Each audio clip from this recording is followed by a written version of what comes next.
Bismillahirrahmanirrahim. Assalamualaikum warahmatullahi wabarakatuh.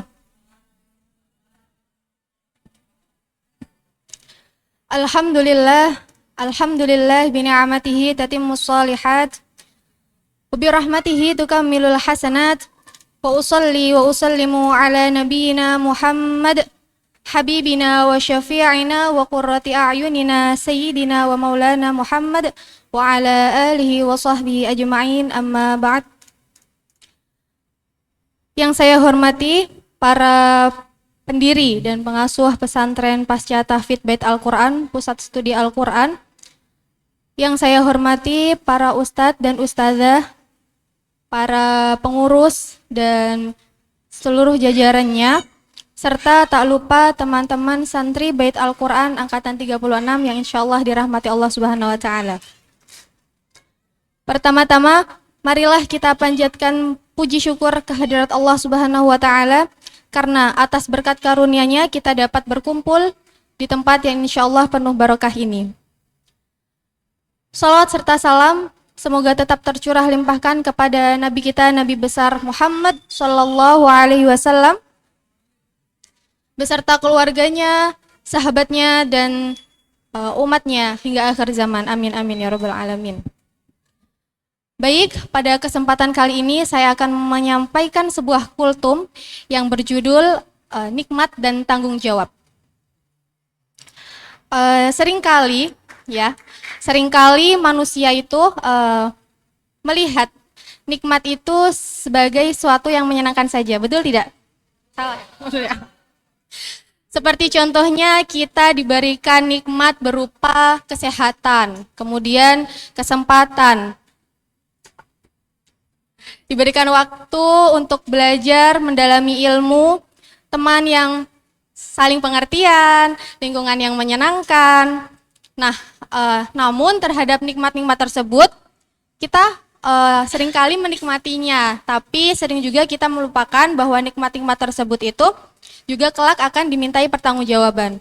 Pernyataan ini sesuai dengan firman Allah Subhanahu wa Ta'ala dalam Quran surah At-Takatsur ayat 8 yang berbunyi, A'udzu billahi minasyaitonir rajim. Tsumma latus'alunna yauma idzin 'anil na'im. Kemudian kamu pasti akan ditanya pada hari itu tentang nikmat-nikmat. Teman-teman sekalian, dari ayat singkat ini dapat kita ketahui bahwa semua nikmat-nikmat yang kita peroleh itu kelak akan dimintai pertanggungjawaban, sekecil apapun. Contohnya seperti kita diberikan kesempatan untuk belajar saat ini. Kira-kira dari teman-teman semua, ketika salah satu nikmat yang sering dilupakan oleh manusia adalah nikmat dalam berproses menuju doa-doa yang kita panjatkan.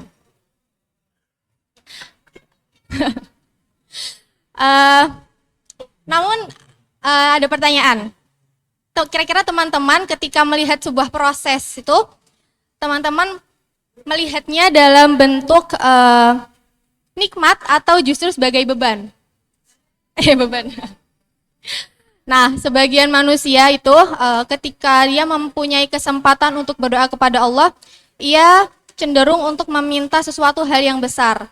Namun di waktu yang sama dia juga seringkali belum siap untuk melakukan proses-proses yang ada dalam doa tersebut. Padahal proses-proses yang ada di dalamnya itu merupakan bentuk jawaban dari Allah Subhanahu wa Ta'ala atas doa-doa yang kita panjatkan. Kemudian ada suatu contohnya ketika kita berdoa untuk berdoa meminta kepada Allah supaya menjadi orang yang berilmu. Di saat yang sama Allah juga memberikan rasa capek ketika belajar, kemudian rasa lelah, kemudian juga rasa kadang kelelahan atau kegagalan, ya kan? Namun ketahuilah bahwa semua proses-proses tersebut bukanlah penghalang, namun tetapi Allah akan memberikan jalan menuju doa-doa yang kita panjatkan, seperti itu. Terdapat sebuah pernyataan dari Imam Ibnu Athaillah As-Sakandari dalam kitabnya Al-Hikam, "Malam yashkurin ni'amah faqad ta'arrada bizawaliha, wa man syakaraha faqad qayyada bi'aqaliha."